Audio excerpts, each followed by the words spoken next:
If you're good at copying drawings, but you can't draw them from imagination, especially drawing bodies, I'll show you a very simple way to go from copying drawings to imaginative drawings, specifically bodies, in this video. Hi, my name is Luis Escobar. I'm a storyboard artist on The Simpsons television show. I've been working on the show for over 30 years now, and I'm here to empower you. In this video, I'm going to show you a very simple method for drawing bodies in 3 easy steps. If you follow along, you'll be able to draw bodies for your characters from your imagination.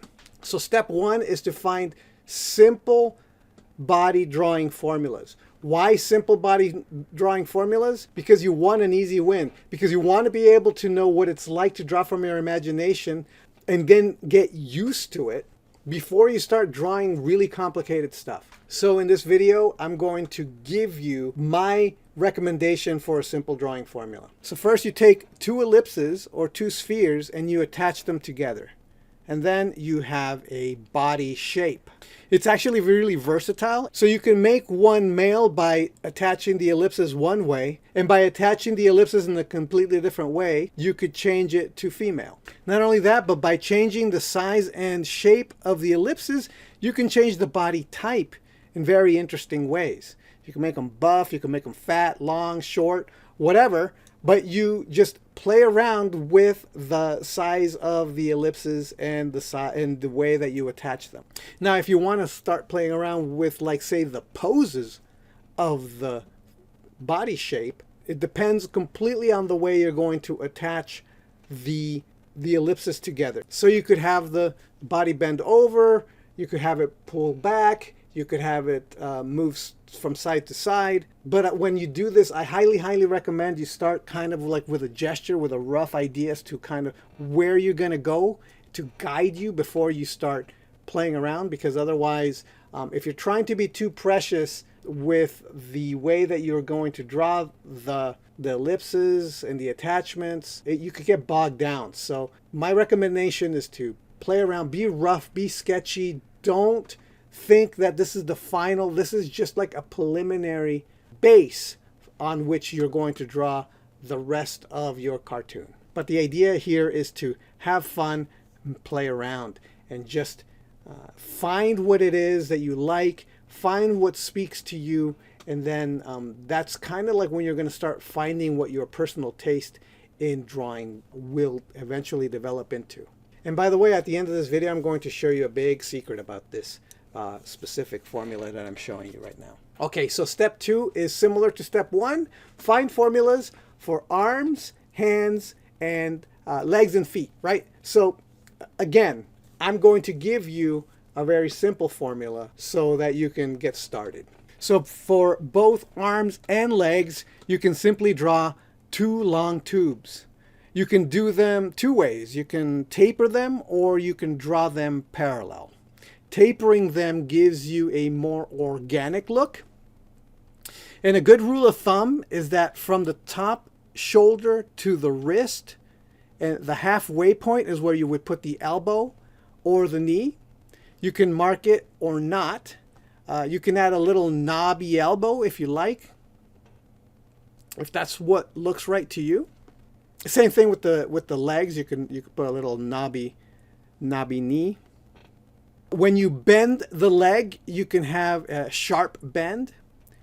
But if you want to go all like, rubber hosey, you can have a much more subtle bend.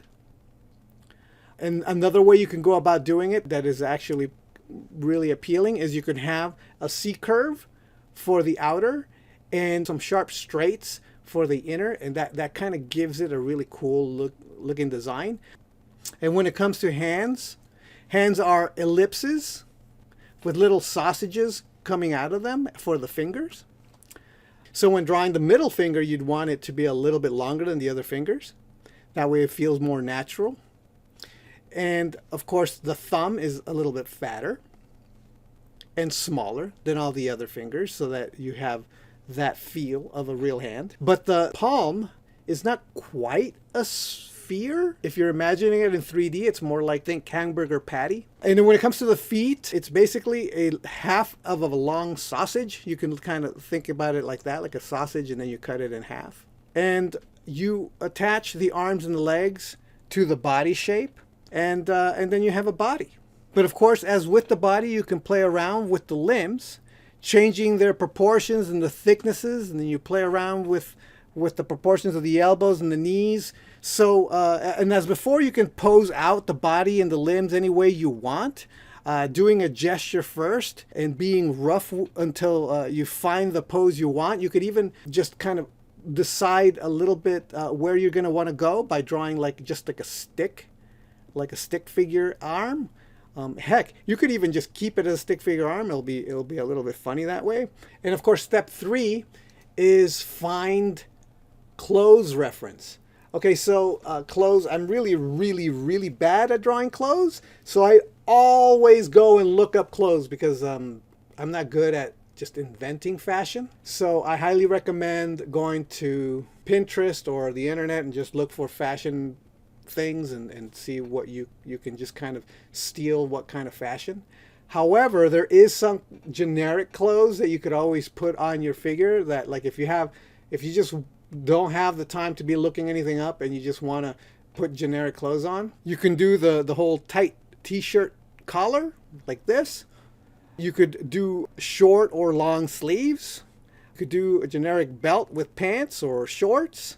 Add socks if they're wearing shorts, and generic sneakers or shoes. It depends on the type of shoes that you want the person, your character, to be wearing. And with ladies, of course, something similar with a generic dress, a long or short skirt. You could add high heel shoes. If you want the high heel shoes, it's basically a triangle with a little notch cut out from underneath. And that's it. With these formulas, you can draw any body that you want from your imagination. But here's the best part, right? Here's the big secret. You can use this body type to create far more advanced drawings. When you've gotten comfortable with drawing characters using this formula and you want to step it up, you'll need to do a bit more homework and start doing a bit of figure drawing and anatomy study. And then you can do something like this. You can come up with a type of body you want, just like, let's just say it's a generic, naturally proportioned body. You then add your anatomy knowledge on top of the simple body, using it as a lay-in for a more complex body drawing.